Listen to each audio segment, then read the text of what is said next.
Hey,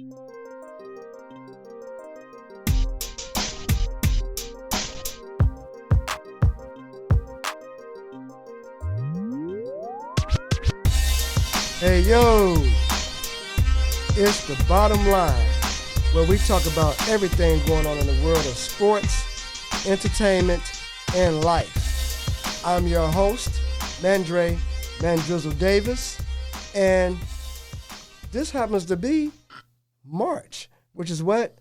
The month of brain injury awareness.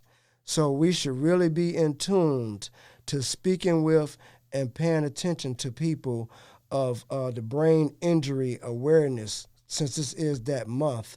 And I hope that everybody is able to do so and speak with people and just, check on them, because everybody deserves to have somebody check on them. And I hope everybody's doing good today. Hope you had a wonderful day. Hope you're blessed and highly favored like you know you should be, whether you think you are or not. And speaking of blessed and highly favored, I got to go ahead and introduce y'all to my man, the most viewed show on Access Cable 21 Charlotte.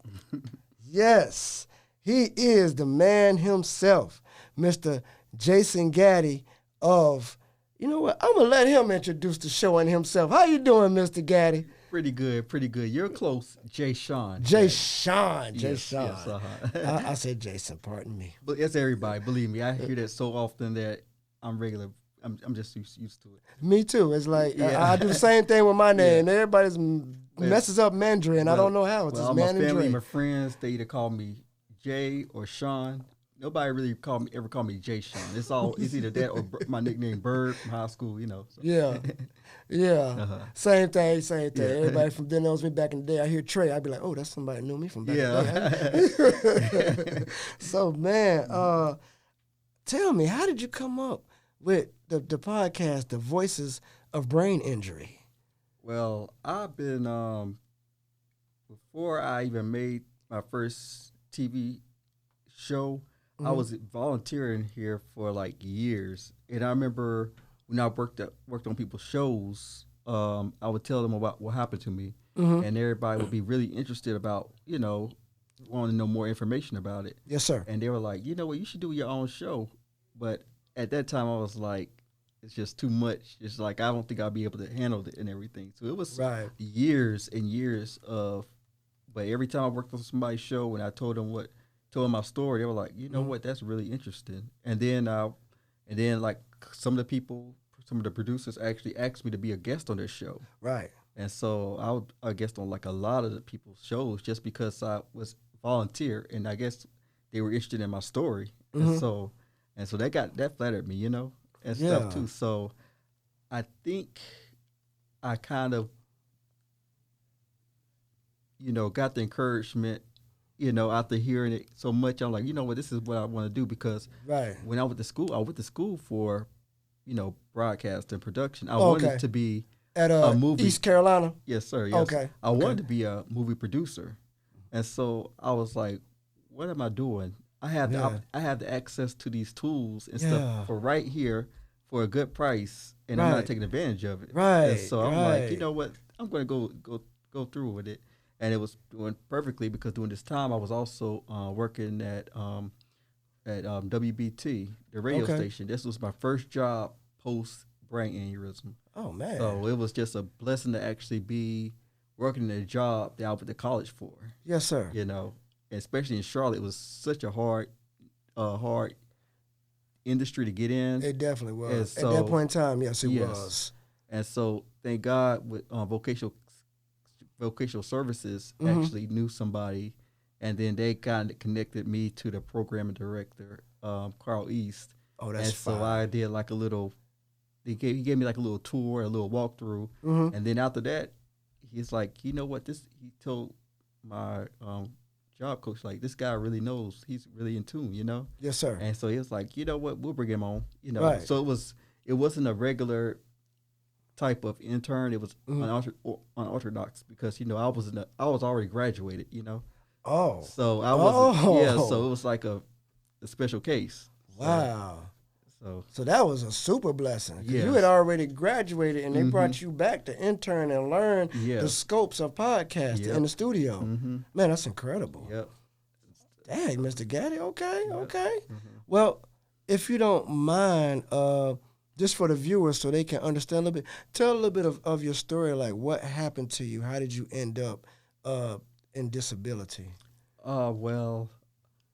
It happened during my senior year. This is 2001. Okay. I was at East Carolina. That's in Greenville, North Carolina. During that year, I was wearing a lot of hats. You know, I was like the vice president of the NAACP. I was a treasurer for my fraternity, Alpha Phi Alpha. Okay. I was taking 5 classes. I was doing an internship at the news station, doing my senior exit. You know, I was doing a lot, but I think during that summer before, I got a little bumper with somebody. Yeah. And my mom told me or reminded me that the woman said I was complaining about my headache. I was having a headache. Yes, sir. When I got in that little bumper, whatever. And so fast forward, so this is senior year, East Carolina. Okay. I think one time, I was out with friends. Now, all this stuff I'm telling you, I don't remember any of it. Right. This is all from what people told me about. Oh, that's what I was going to ask you, too. I don't remember any of it. Wow. Yeah. So this is all from hearsay. Yes, sir. And so I think I got sick and threw up because I thought it was food poisoning, but that was another sign of the aneurysm. Yeah. I think the night before I was out at the club, and I think I said, my friend said I started saying I got a headache, and so we left or whatever. And then the following day, I was in my apartment, and I just finished a meeting with NAACP, I think, and 2 of my friends was in there. One of my homeboys said he's gonna pick up the car from the student parking lot, and then my other boy, he was like, "You stay here, and I'll come back and scoop you up." Okay. In that time period, I passed out. Jeez. So if they both would have left, I wouldn't be here. Oh my God, man. And so he came back in. He called 911. They came. Chris, he called my parents. They got there like early, maybe like 6 o'clock in the morning or whatever. Okay. And during that time period, there was a lot of ECU people was there. Right. It was like a lot of people that was there because when they heard the news, what happened and stuff too. So you had a lot of concern and support. Yeah. So do you were you? I know you said you don't remember. You've been told a lot of. How long were you actually in the hospital? I was in a coma for 30 days. Good God. I did in-house patient for maybe like 4 months, 3 months. Whew. And nowadays that's you be like 3 weeks. Yeah. And then they kick you out. Right. But during this time it was like, but then even after I got out of in-house patient, I would still have to go back almost the whole day to go through the therapies, like 3 separate sessions of speech therapy, physical therapy, and occupational therapy. So even though I wasn't in house, I was still basically living at the hospital still. Word. Yeah. What is occupational therapy? That occupational therapy is basically dealing with like things to help you with regular life skills, like carrying cups, right, making beds, any life skills things. The stuff that you would normally do everyday life skills. Right. How to get up, how to lay down, how to get up, how to sit down, how to, Yeah. Because I didn't know, I had to relearn everything again. Right. I mean, I was like a vegetable. Oh, wow. Mm-hmm. So do you have like long or short-term memory loss as of now? My short term is still pretty bad. Okay. Yeah, it got a little bit better because I'm taking medications for it. Yes. But it's frustrating. My long term is pretty good, actually. It's pretty good, but like I can remember details from like high school and everything, but my senior year, I don't remember anything from my senior year, but like I can remember things from my freshman and sophomore year and junior year at East Carolina, but not my senior year at all. Wow, man. Well, that was a bit, man. I'm praying for you. I'm glad you're doing well now. Yeah. With the #1 most viewed show, hey, look like it's looking good to me, man. Hey. And that's such a blessing, and it's just a blessing that I was actually that people are most engaged to, to find more about brain injury, because I didn't even know. I never even heard of aneurysm before. Right. And so that's when I woke up out of my coma, I thought I was in a car accident, because I think that's the last thing that when I woke out of a coma, I thought. You went back to the last thought memory right before the coma. Yeah, and so I was telling the doctors and stuff for the longest. I was like, do you know what happened to you? I was in a car accident. Yeah. They're like, no, it wasn't. And so, but I really couldn't comprehend what I really had, because I never heard of it before, and I definitely wasn't able to comprehend it after my brain injury, Of course. Stuff too. So it's just, jeez, wow, that's yikes. Yeah, it's just so crazy, because everything that I wanted to do with like the broadcasting and stuff, this injury actually made it happen. Right. It's like God used it as a platform. There you go. There you go. It's just like, I'm glad that, one of my first projects was like, it's reaching lots of people. I mean, amen. I started, like, I think one of the very first video projects I did, I was like a foot model, like for AFOs. and so like I would try, I would put on different AFOs, just foot braces and stuff. Yeah. And I never, to this day, I never seen that video before, but oh, man. But it was just like, they're like, so they just wanted, like, I would put them on and kind of like walk around, so stuff like that too. So that was kind of like one of the first things I was in. We might have to go on YouTube and see if we can't find that video somewhere. I did a video for the police department years ago about de-escalation for people with brain injury, right? And how the policemen should, certain things they should do with somebody with a brain injury. Yes, sir. Like what type of tactics and what you should expect and stuff too. So I got a chance to do some of that.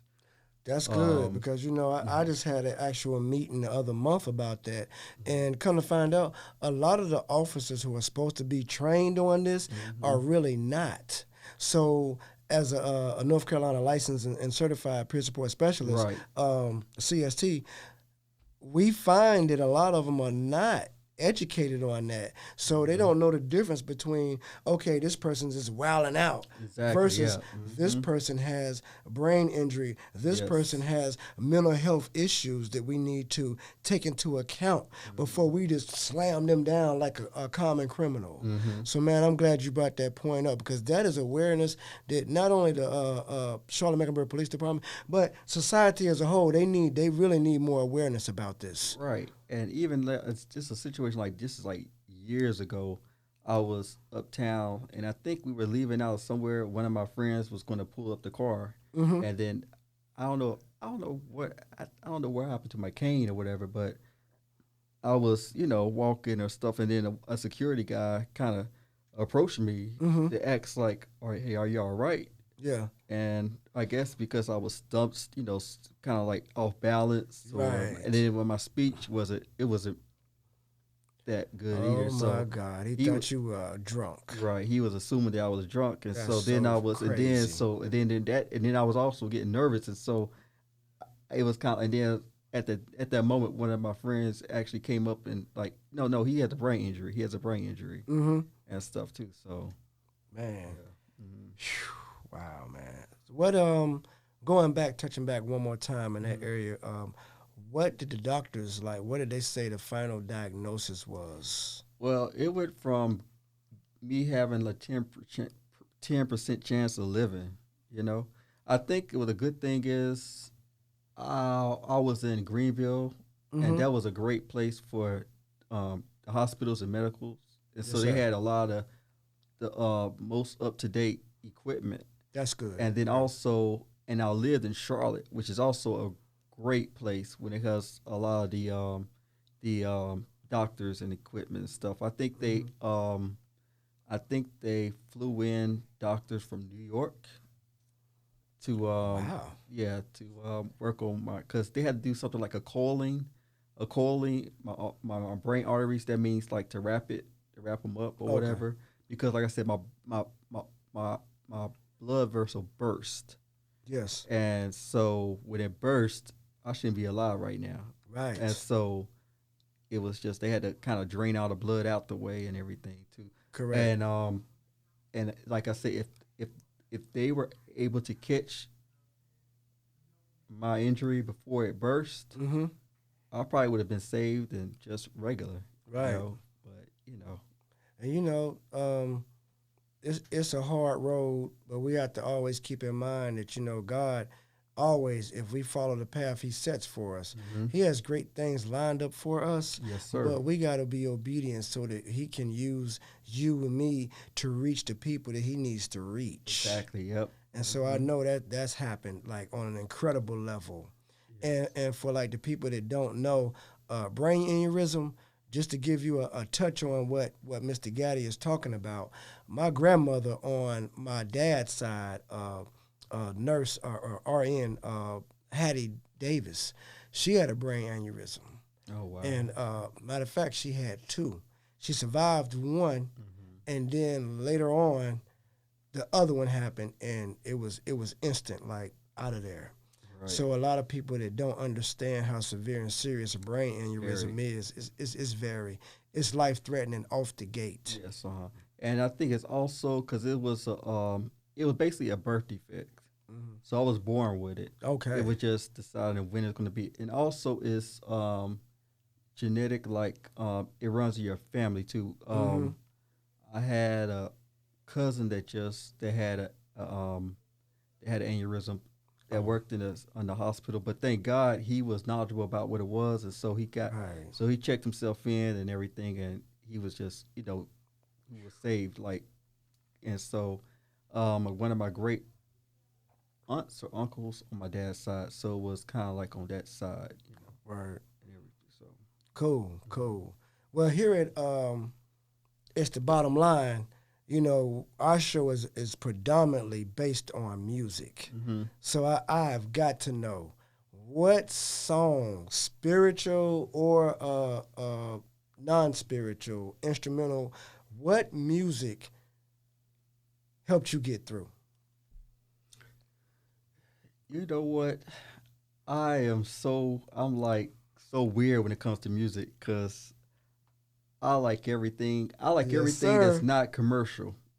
I love like dancehall music. I love reggae. Underground. I love underground. I love like house club music. I love R&B. I just like everything that's kind of like. Well, I'm a dancer. I was a dancer before, and so anything that keeps me moving and dancing. That's what I love. So I love booty dance, booty music and bass music and stuff. Got you. I love it. Like I love Social it too. Death Bass All Star. Oh man. Yeah. What was that? What was that song? Give me a call, boo. Oh yeah. Ghost Town DJs. Ghost Town DJs. You hit it. Social Death All Stars Volume 1. Yeah. And then like the ghetto style DJs, Two Live Crew. Oh yeah, definitely that. Yeah. Like, I'm feeling you, man. I'm feeling you. This stuff, but it's just because I love the music. I listen to the music or whatever. I'm not really I'm not a lyricist or whatever. I just feel music is just kind of like that. And then if I really like the song, then the lyrics will kind of come into play and I will hear it. Right. But it's all about the vibe or just the music and the beat or whatever. And so that's why it's just like very much like party music. I like that. Right. So, and I didn't really have following like I never really had a artist or anything I followed. It's just the music. It's just the song and stuff. If you liked it, you were bumping it. Yeah. It's just the music and stuff. Got you. So back then, say, I'm gonna say after the incident, did you get back into work, or you remember like what was the first job and the duties you had after this incident? Well, like I said, my first job after my my aneurysm was at the radio station. Bam. Which was like a blessing. It's just kind of crazy, and it was just so cool. I remember like one of the things that was my task is like I was able to create bumpers, like little bumpers, like the little like, like they had like a thing, and it had like the top 100 songs of that year. Okay. They had like from like 1971 to this was like maybe like 2005 or whatever. And so each list they had the full song of every song in that decade. And so I got a chance to go through and just kind of use an instrumental, just like 5 seconds or 10 seconds and stuff. Yeah. And so it was just so cool to kind of go through. And so me and my boss at the time, I was like, "You remember this song? What's this song? What's this song?" Yeah. And stuff too. So it was cool. And one of the other things, I used to be a call screener, and that was interesting. And the thing is, because one of the other guys that used to work at the radio station, he kind of took me under his wing, Doug, and he was like, maybe you could help me out with call screening. And so call screening is when you answer the phones for the people on the talk show. And so it was the Home Improvement Show. It was on Sundays or Saturdays. And so it was very mellow, It wasn't like people calling in, ranting and raving or whatever. This is like people trying to figure out how to fix something. Oh, okay. Yeah, okay. So it was an easy Yeah, it was very, very laid back and stuff. It's like, they're not going to try to throw me in the wolves or whatever, too. So it wasn't that, hey, he's going to... Yeah, exactly. And stuff. And so, so I think one time because I had to input the like the person's name and where they're from and just like a little, what they're talking about, like just a little short statement about what they're calling about. And so I was like, one of the first calls I put like QC because I'm thinking everybody from Charlotte or whatever. Yeah. And so when the host, he was like, we got Amy from QC. QC, what is that? Yeah. And they're like, okay, I gotta put Charlotte. Yeah. He didn't know about the Queen City. Yeah, exactly. And stuff too. So I kind of put that there. And stuff. Yeah. But that was great. And so worked there for years, and then after COVID hit, and then I lost my job, my position there. And then a year or 2 years after, and in 2022, I actually got hired at AMC Theater.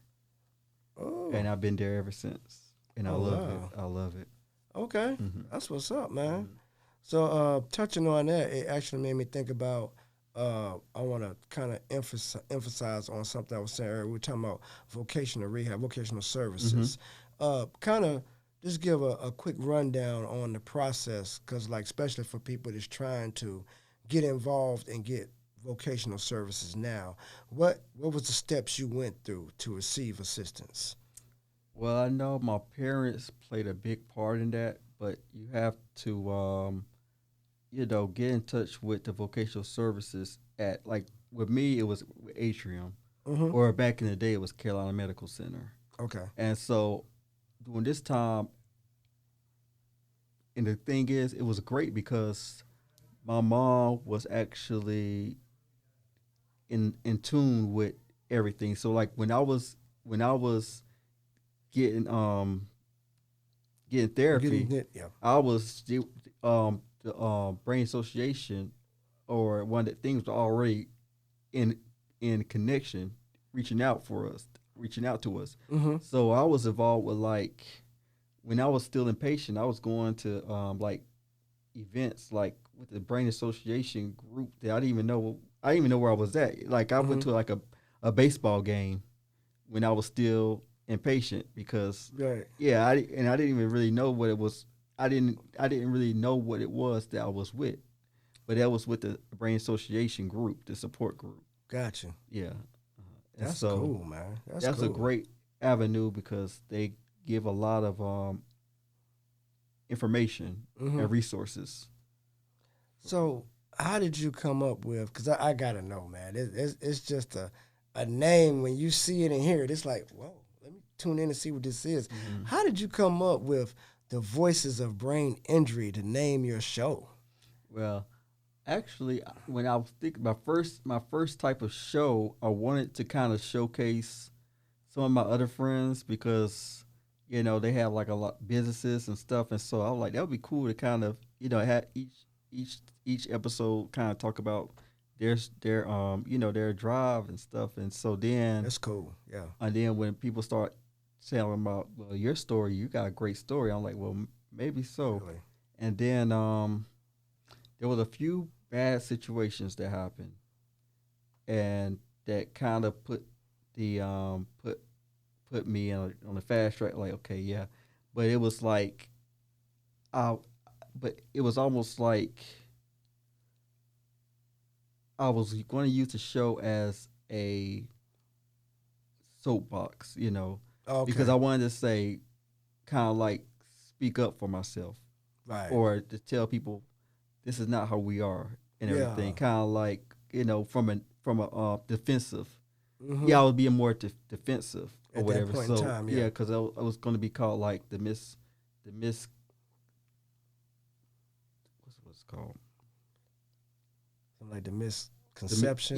The misconceptions of brain injury. Yeah. Okay. And then then I forgot about it, and then some time went by, and then I kind of go over it, and then it was like a little bit lighter, and stuff too, right? And stuff too. So it wasn't. It was about, just showcasing, some of the people and stuff, and not really a rebuttal of, y'all need to do this, y'all need to do this, y'all need to do this, Yeah. So. Well, that's good, man. I'm glad you came up with that. Change that name. So one time for that.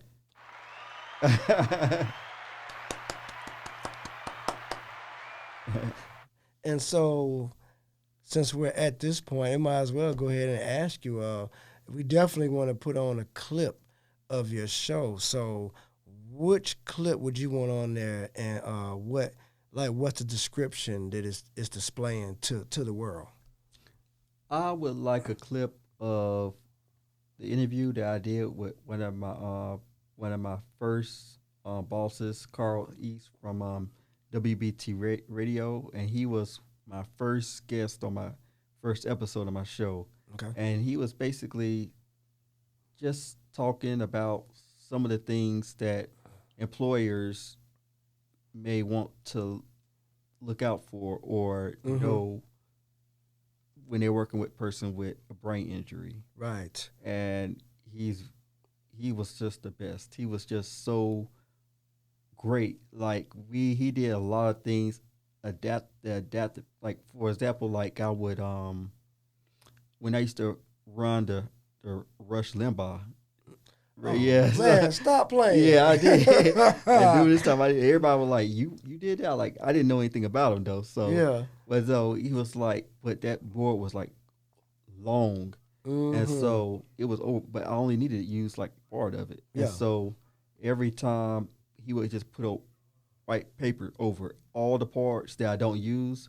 Put paper over it. And then cool. And so it would distract me. And so it was like. But then when we leave, the people, the next people, the next show, like, where's all these people coming from? Where all this paper from? Yeah, and stuff. Too. But it's just this, some of the things that he want employers to kind of understand when it comes to people that has a brain injury. As far as having patience.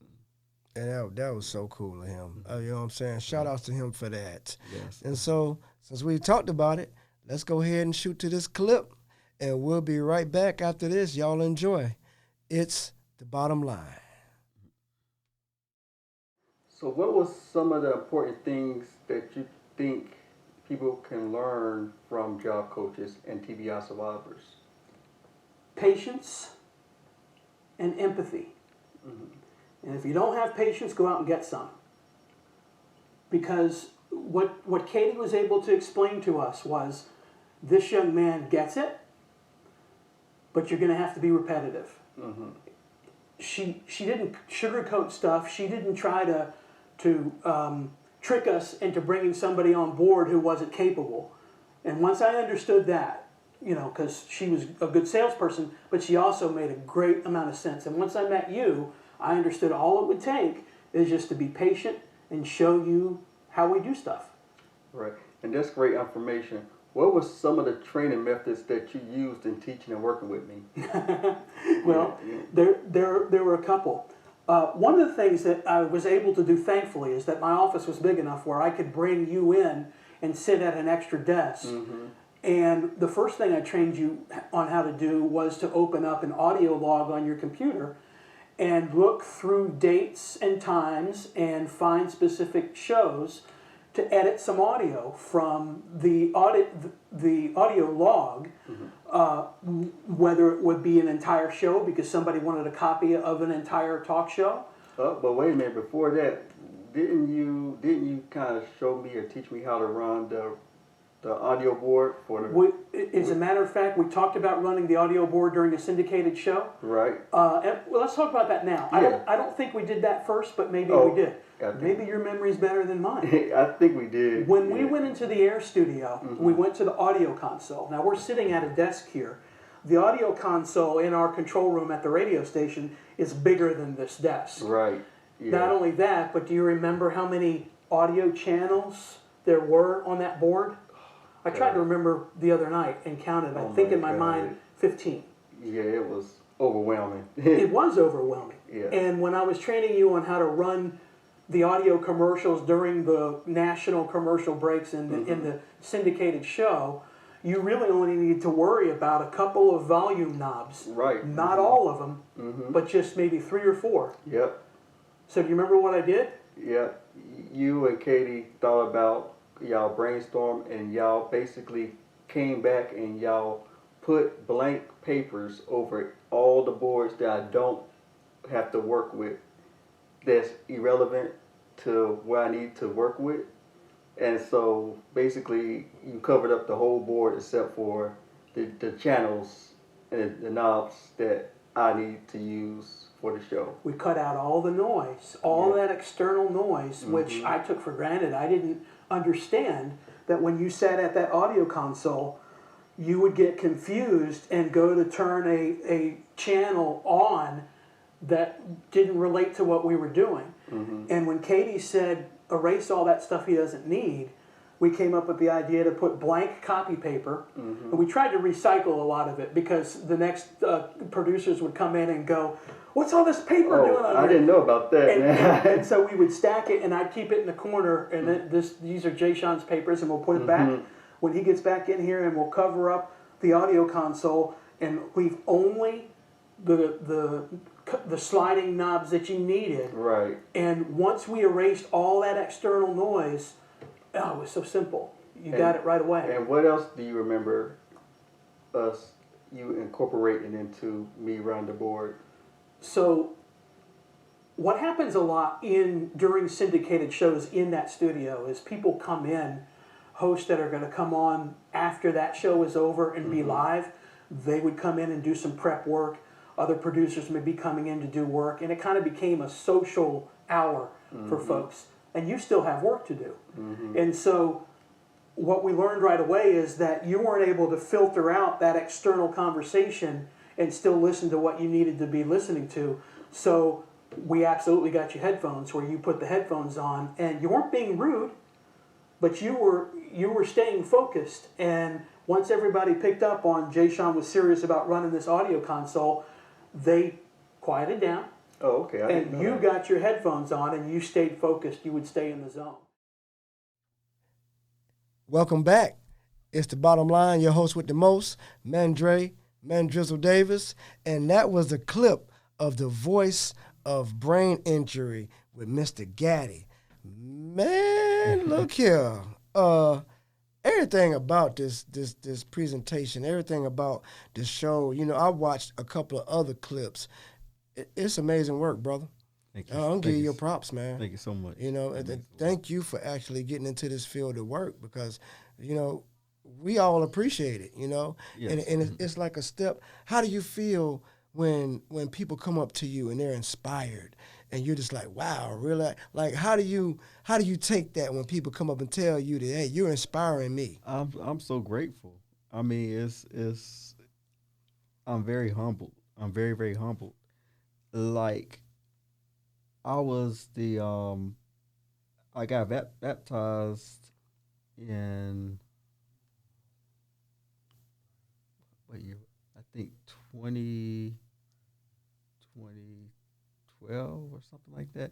Okay. And I was the featured baptism for Elevation Church. Oh, wow. And so it was for Code Orange Revival. Yeah. And so afterwards, it was people was coming up to me and just saying like, "Oh my God," you know, and it was just very, very humbling. It's just like, this is wow. I'm grateful for this injury. You know, I'm not as bitter because I just think about all the help or all the you know, coming from people. Yeah, or even to help me, you know, forward, you know, go forward with my dream, right, and passion, you know, and it's just it's such a, I don't know, humbling experience, but it's so heartwarming and touching when you see people come together and help you in what you want to do, right, and then you see how it affects other people. But like I said, it's not overnight. Like I said, I've been living with this over 23 years. So Thanks. I was 21 when I had it. I'm 44 now. I had a chemo. I had you. I was gonna help you. Yeah, that's what I'm here for, man. Yeah, yes, sir. I hate numbers, but I've been here alone. So I finally, you know, so I'm a little bit, you know, kind of learned into my thing too. So, but right, it's good though. It really is, man. Congrats to you again. So, you got some shows coming up, and if so, what are the main topics that you really plan to display? Well, I have a show idea, but I don't know, but it's gonna be coming up soon, and I think it's gonna be about people, survivors of domestic abuse. Oh, wow. And, you know, from the domestic abuse, they got their brain injury. And so... Ooh, that's going to be a double doozy. Yeah, and so I want to talk to some survivors that's, you know, that had to deal with that. One of my middle school buddies, she actually was a guest at, I got her to be a guest at one of the Brain Injury Association meetings, and she talked about her situation with domestic abuse and talked about her book. Yeah. So I think I would like her to be like my co-host or even the main host for it. That's what's up. And stuff too. So look, I'm gonna go ahead and just put that spot in. It's the Bottom Line wants to be involved. Okay. Anything dealing with the upliftment of people. Right. Man, we there. So you know, you hit Mr. Ant, you hit me. Gotcha. We there. Cause that's amazing, and I mean, we commend you, bro. Thank you, sir. We really do. Thank you. So, all good things must come to an end. Oh, no, already? Yeah. So finally, going out, I want you to talk to the people. And what words of encouragement do you have for everybody, especially brain injury survivors? All right. What camera should I look at? Right here. Okay. Camera one. Okay. Just stay strong and don't give up. I know it gets tiring sometimes, but just stick to it. Don't let people talk over you or you know, or make you feel like you don't know exactly what you're talking about, because you have to have confidence in yourself, because a lot of people underestimate us. Facts. And so just you gotta stay strong and just be around and make sure you surround yourself with positive people, positive outlook, and people that help you grow. Yes. Amen. Man, I'm not even a survivor of brain injury, but I'm gonna take that in. I've got inspired. I almost jumped up. Hallelujah! Boy, that was strong. Thank you. That really was strong. Thank you for those words. Appreciate you, man. Thank you so much. And thank you for being on the show, Mr. Gaddy. Yeah. And I also like to thank my homeboy Anton for this opportunity. Yes, sir. Or whatever. Yes, sir. That's my dude. One time, Ant-Man. I definitely want to thank everybody for tuning in. This was a, we made light and we enjoy. We always try to make everything where everybody's comfortable, but this was a very serious subject on the terms of people being overlooked and mistreated because of a situation that happened to them that they had no control over. And we got to do better as a whole. Everybody in the world as a people, we got to do better, because nobody deserves to be bullied, mistreated, disrespected because of the way that they are physically, mentally, or emotionally. That is not cool, and we here definitely don't condone such treatment, and we definitely uplift everybody, and our prayers go out to the families and friends, and especially the people who have gone through brain injury and other situations of this nature. So again, Mr. Gaddy, thank you for being on the show. Y'all make sure that y'all take time to tune in and check out Voices of Brain Injury with Mr. Gaddy himself, your host with the most, Mandrey Davis, for It's Bottom